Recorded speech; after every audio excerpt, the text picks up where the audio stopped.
Today is Mariners opening day. Here right now is a look at T-Mobile Park, where folks have been getting ready for the season to finally kick off. The action gets started tonight at 7 o'clock with a 4-game series against the A's. King 5 Sports Anchor Chris Egan is here, and I hear we're not calling them the Oakland A's anymore, right? No longer Oakland A's, just the A's, Kelly. But you know what we are calling today? We're calling today, at least I'm calling it, a national holiday.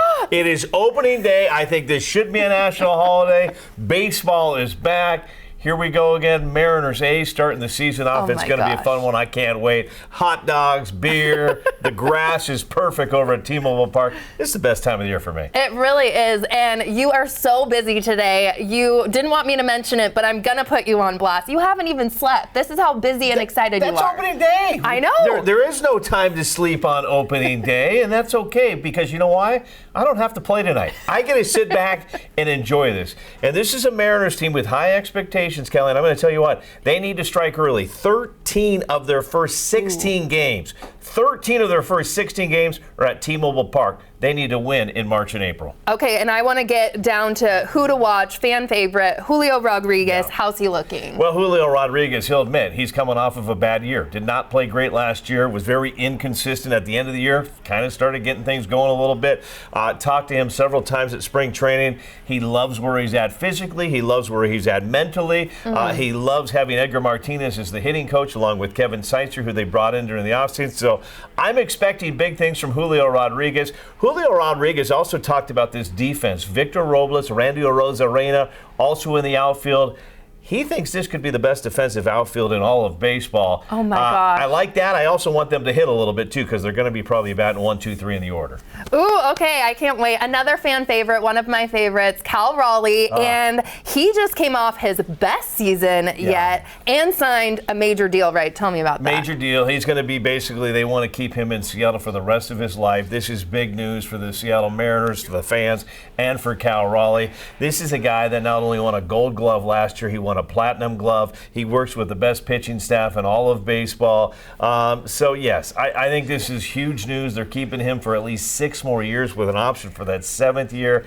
The big dumper, they got dumplings over there now. I know, little dumpers. I mean, he's quickly become a fan favorite. And this is an Iron Man. This is a guy that plays injured a lot of times, and he's just a tough guy, and you want him on your team, and they got him for a long time. Definitely fun to watch. How about J.P. Crawford? Well, J.P. Crawford would admit that last year was just an awful season for him. He started injured, then he had some rehab in Tacoma. He got injured again. He just says, I just never got in a groove last year, and his batting average showed that. He was one of those players, and this is where this Mariners team, I think they're going to be much better this season, because they basically had 8 guys have the worst seasons of their career.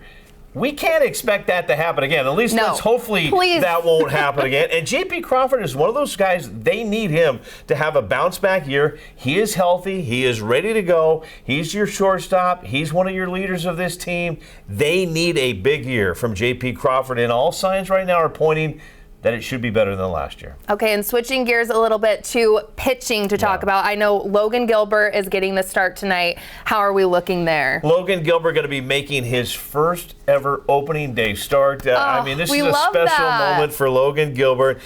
He's just one of many great starters on this team. You have Logan Gilbert, you have Luis Castillo, who's going to pitch on Friday, Bryce Miller, Brian Wu, and then Emerson Hancock's going to be starting with the club. He went back and forth with Seattle and Tacoma last year. The reason he's starting with the club is because one of the players you see there in that picture, George Kirby, had shoulder inflammation down at spring training. It's not season-ending injury, so he's going to be back. He was already throwing some balls down there in spring training again, so they're getting him back. No timetable yet, Kelly, on his return, but the news is good that he will be back. And I need to also throw out the fact that last year this team did not have Matt Brash, one of the key relievers on this team. He was out with Tommy John surgery for the whole year.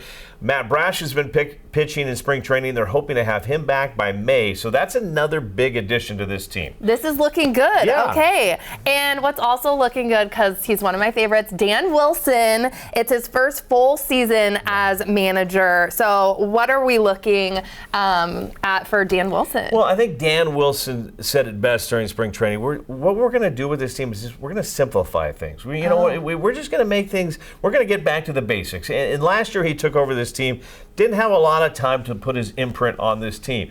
So Dan Wilson was able to have his first full spring training with the team.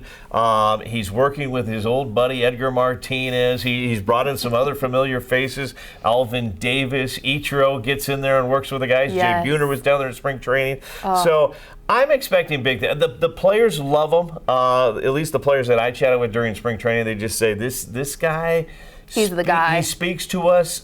We like his approach and how he goes about his business every day. He's not going to give you anything flashy as far as sound bites or anything or give anything away. But that's Dan Wilson. For all of us that covered him back in the years, that's who he was.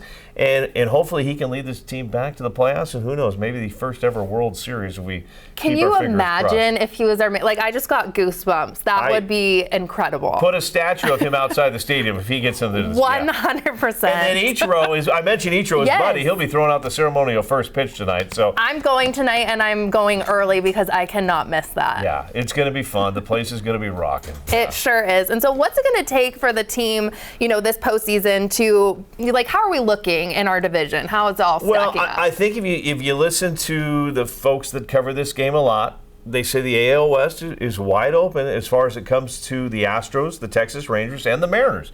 Those are the three teams that the people are, the experts are looking at. Okay. We've always had troubles with the Astros through the years. But I think when you look at this pitching staff, you look at some of the players that had those bad seasons last year, if they can improve, and then you bring in some of these relievers like Matt Brash that you didn't have at all last year, I think things are looking good. In my mind, this team is going to the playoffs. I mentioned it on the morning show. I'm going to shave my back. I'm going to put the trident in my back just to fire this team up. I thought you were going to say hair. Well, the hair on my back. Yeah, no, I don't touch this hair because it may never return, Kelly. But I'm telling you what. I do. I personally, and I know a lot of people say, come on, Egan, you're kind of a homer. They didn't make any big moves in the offseason. I don't think they needed to make those moves. They made the move at the end of last year to pick up Randy Arozarena, Victor Robles. These are two key names that you need to know because these guys, like I said, Victor will be batting first. Randy will probably be batting third with Julio batting number 2. So big names. And you already mentioned Cal Raleigh. He'll be the cleanup hitter. So I think they have what it takes to make it to the playoffs. Okay, well, you heard it here first. He's shaving his back, y'all, and a trident's going to be in it. Yeah. I want to get to this really fast. Yeah. Tons of new ballpark foods that we're going to talk about later in the show. Do you have a favorite? Yeah, my favorite's pretty simple. Beer, hot dog. Keep it simple. Don't give me no chocolate-covered cricket. Don't give me no dumpling. Don't give me some super fried corn dog that looks blue. Beer, hot dog with mustard. Thank you. And maybe a Trident cup, one of these new Trident cups. Fill that with a margarita. I'm ready to roll. Or a beer. Okay, well, there we go. Thank you, as always. So much fun to have you here. Please come back every single day. Go Mariners. Go Mariners.